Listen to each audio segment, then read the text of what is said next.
All right, today I'm going to review and go over today's NASCAR Xfinity Series race at the Kentucky Motor Speedway. But before I go any further, I want to add that I want to thank Mr. Barry Griggs for all he has done the last couple months. Earlier this year, he was able to give me, my dad, and I the hookup for the NASCAR Xfinity Cup race at Atlanta Motor Speedway and the Xfinity Series race. I guess you could say it was a whole weekend. But the pandemic happened and it pushed that race back to June. And June finally rolled around and NASCAR announced that there were going to be no fans in attendance. So he worked out a deal here, and it's a Zoom Q&A with NASCAR Chase Briscoe and Mr. Doug Yates. This is going to be cool, and I'm looking forward to this. But after the intro, I got a special clip for y'all, and we're going to get into the race analysis. Ryan Priest, and you're watching William Blackwell on YouTube.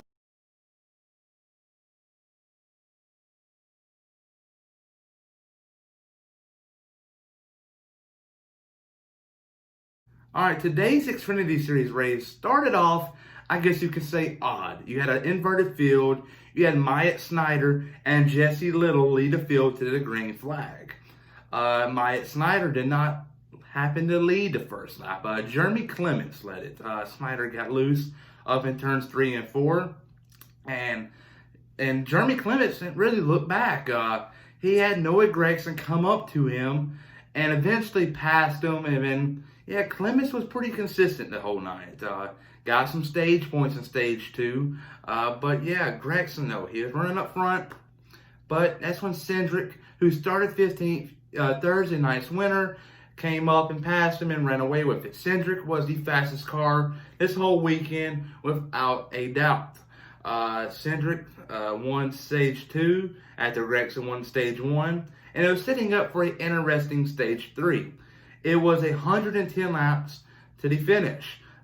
Teams obviously know that there's going to be at least one more stop.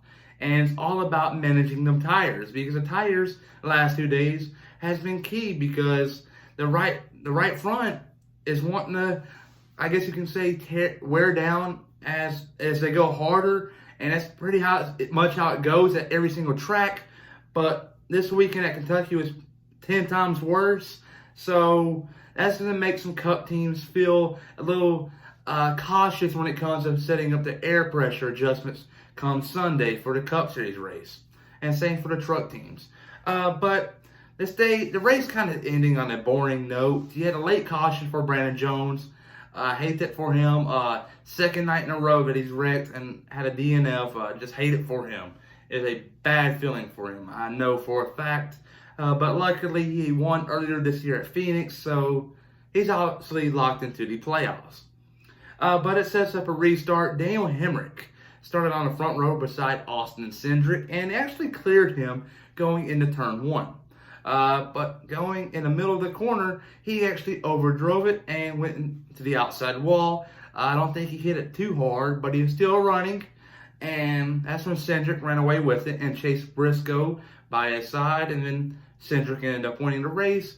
But the main talk about this whole race is not going to be Cindric winning it. Unfortunately, Cindric dominated, but he is not going to get the talk about that he deserves. The talk is going to be about Harrison Burton, driver to number 20, car for Joe Gibbs Racing, and Noah Gragson, the number 9 driver for Junior Motorsports. These two drivers got into it after the race. Gragson put the 20 in the wall. I don't think it was on purpose. It was on accident. But the 20 did not like that. After the race, started pushing and shoving, and Gragson actually landed a haymaker, I guess you can say. It was a takedown, and he saw the Junior Motorsports crew and the Joe Gibbs crew go at it. NASCAR security was pretty high on this situation. Things quickly got derailed from the fighting scene. But you did see a lot of drivers, though, viewing this fight from their... I saw Brett Moffitt just walking up as close as he can to it. Riley Herbst and Michael Annette were up front. Two teammates. I thought it was kind of interesting. But back to the Austin Cindric situation. It's a shame that he's not going to get the talk about that he deserves. But you know what, though? He's won 2 races in a row. He's got Texas coming up next weekend. And then after that, they go to Kansas. And then after that, you got 2 road courses, Road America and Watkins Glen. Austin Cindric can very well win 6 in a row. How crazy it sounds, but you know what? You might call me dumb, but you know what? I think Austin Cindric can at least win 4 to 5 races in a row. But we'll see, though. But everybody, though, remember to please like and subscribe. I finally hit the 800 subscriber mark. It's a big accomplishment.